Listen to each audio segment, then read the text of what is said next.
Hey everybody, welcome to another tutorial lesson. So we're just going to go ahead and drop in a monkey head, and what we're going to do is we're going to just subsurf this thing so it looks kind of good and do like a couple levels, apply that, shade it smooth, you know, the whole routine. And then we'll pull out the Philogix PBR and we're going to just bake this thing out. I'm going to create a new material, new pick shader for it, metallic workflow. I'm going to leave everything the way it is and then just hit OK. I'm going to go to bake, and the resolution, just so it goes a little faster, I'm just going to put it to 1024 and a quality of 2. CPU to GPU compute, normal, ambient, curvature, bake. See you on the other side of it. Alright, with that bad boy baked, I'm just going to pull down the paint layers and go ahead and add layer to the base. Alright, and I'm going to come down here, and there's some revamped materials and there's some new materials. So the peeling paint got some work done to it, and it looks really, really nice. And this, in and of itself, could totally be its own. Like, you're done. You just bake that out. It's all you want, and it looks good. I like it. But I'm just gonna put it to gray, so that way we can all see that with the way the YouTube compression works. This should be pretty good. And you know, you can change the bump. And cool thing about this one, and I was kind of playing around with it, is if you bring the bump, it'll go -1 or it'll go full 1. And the reason that's doing that is because that is acting like an invert. Okay, and so now the bump and all of the peeling paint cracks are on the opposite side. They're down, so that's a cavity, if you will. And then if the bump is this way, all the way to 1 or something in between, it's like the anisotropy. I really wouldn't go in the middle. You just put it to 0 or -1 or 1, right? Just don't put it in the middle. It's kind of worthless. Like right here in the middle, that looks all pasty and dumb. So I would just leave it like here, or have it as a complete invert. But you choose whatever you want. So now we've got that nice and gray. What I want to do is I want to add a smart material to the base. So I'll add another smart material. I'll come down here and click on the green material icon. I'm going to add the smart rust, which is tip-top, one of my favorites. And you see it's now on the curvature and the AO, just like we baked it out. Now let's go over to the layer section here. And what we want to do is add a paint layer to this. Okay. And so we'll come down here, new. It can stay 1024 if you want, and click OK. All right. And now what's going to happen when we click OK is it's gone, right? All that AO and everything is gone because we now have a layer mask covering it, and now we can control that layer mask with our paint layer. And what we're going to do is we're going to paint rust. So if you come here and just type in rust, this is going to now be rust. That was funny. Sometimes this thing likes to jump. That's really weird. Base. Okay, so that one's base. This one's rust. Rust, we're over here on the layer. The original rust layer is a smart material on the base, but we're controlling it with a layer mask and paint. So go to the paint panel. You can click paint and then choose whatever you want. It really doesn't matter if you want something specific: stain, stone, the roughness, the bristle, leakage, anything that you want. I like the leakage one actually, so take up 1 for the front view, and you kind of play around with the strength a little bit. F will control your brush size, so you can start painting. And what we want to actually do is take the layer from mix to add, and now we have our AO back. But we don't want to start painting on like this, okay, because the AO is there, and that's not the purpose. The purpose of this mask is to paint that rust where we want it, right? So specificity. And so what you can do here is you can come down to this little add filter layer. So it's a filter layer, and we'll add an invert. All right, and the invert, this has a neat little control about clipping. And so if you wanted to add this, and you can see everything is now rust, and it kind of went and did what the actual rust layer would do by itself. If you turn off clipping, it's not going to affect all the other layers below it, and you're going to get this effect. So go ahead and turn that on, leave it on. And while I'm in the paint setting, I'm going to come up to texture paint. I'm going to hit X. Just make sure this is black and white. This needs to be pure white, so the slider needs to be all the way to the top. And then I'll grab the paint bucket and left click here, And what this is going to do is it's going to fill the UVs with white. So white will, in the paint masks, is going to change what is shown and what is painted. Okay, and get used to this as you go along. And I'm going to come back over. And so now I can start painting here. And this is my first paint layer. So just call this base paint, something like that, just so I can identify it. No big deal. And I'll have to click paint again, and I'll press 1 and bring this in, and now I can start painting the rust in here. All right, and kind of looks like a baseball player now. Control Z that horrible mess. There we go. And now we can blend this in. I always like the gain for blending, and I like to turn, well, the strength's already pretty good. It's kind of where I want it in the first place, but let's turn it up a little bit here. Oh, and what'll happen is when you switch this, you switch to another brush, it's going to change you, so you can hit X and go back to black and begin to paint and kind of blend this in and do whatever you want to do with it. It's going to be more of a generic example. I just don't want it to look trashed. And I can kind of blend and paint that in. And if I don't like that, then I can go to the rough and pull the strength up to about 0.7 or so, maybe a little more. And it switched again, so I just hit X like you would in Substance Painter, and you can kind of begin to blend all that stuff in.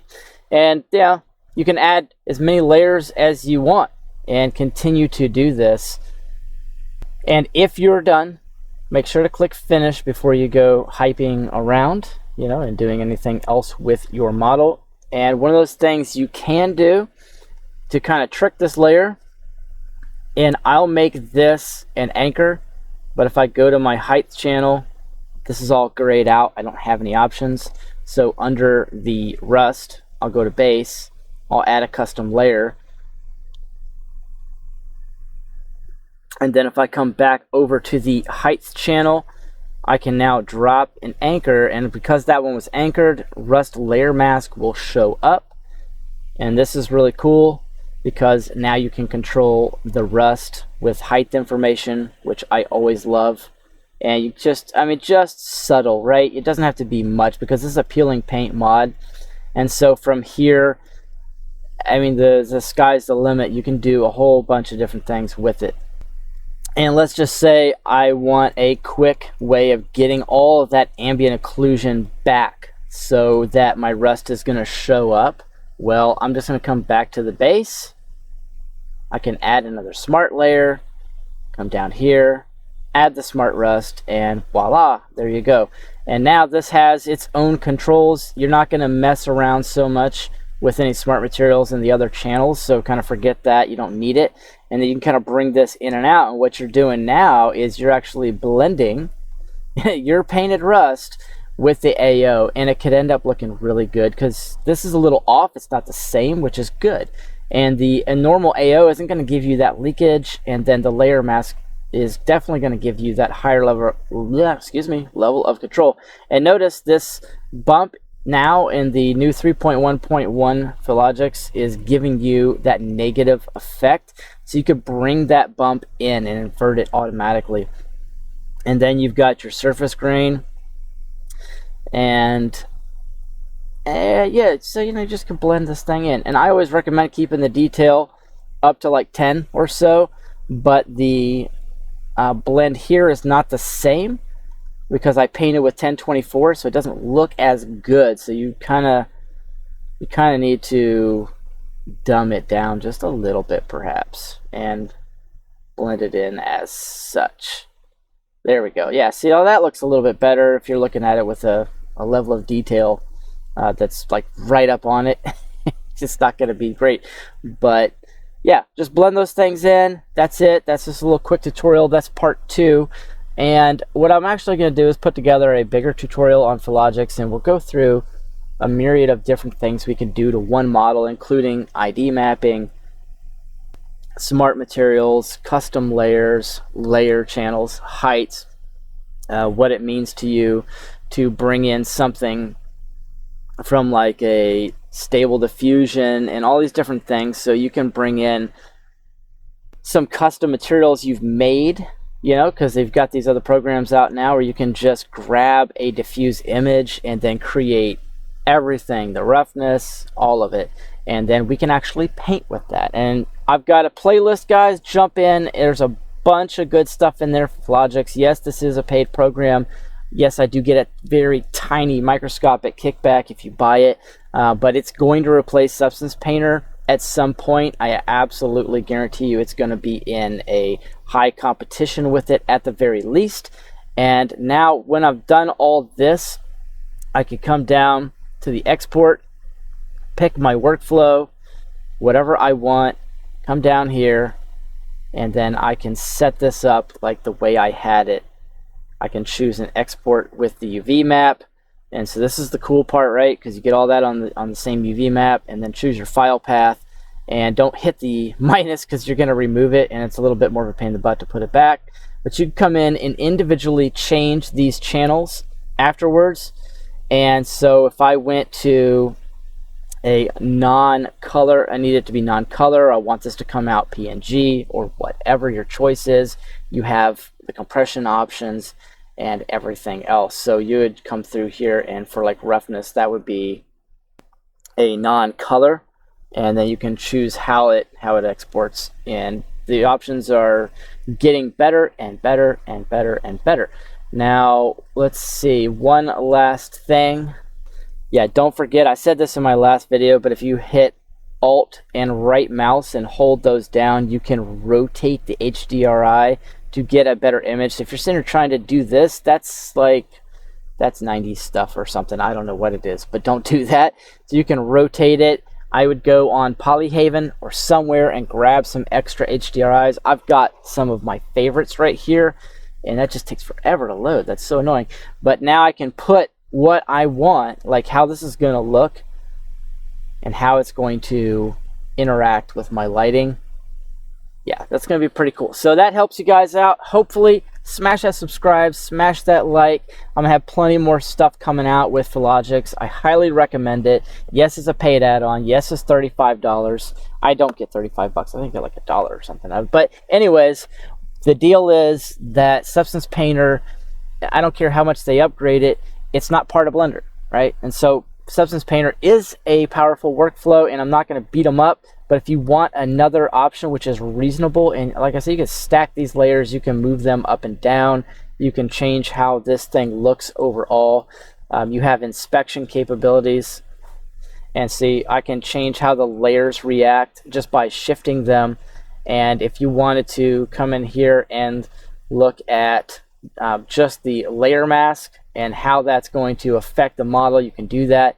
So you have a lot of capabilities here. It's not dissimilar very, very much, except for like brush options, which are growing. So if I come back over to my rust, my layers, and let me fix this back to material, and I come back to paint, and I pull up the brushes. The brush manager has been upgraded recently, and so there's a lot more that you're able to do with it, and so you can paint in a lot of different things, and the combinations in here are pretty powerful.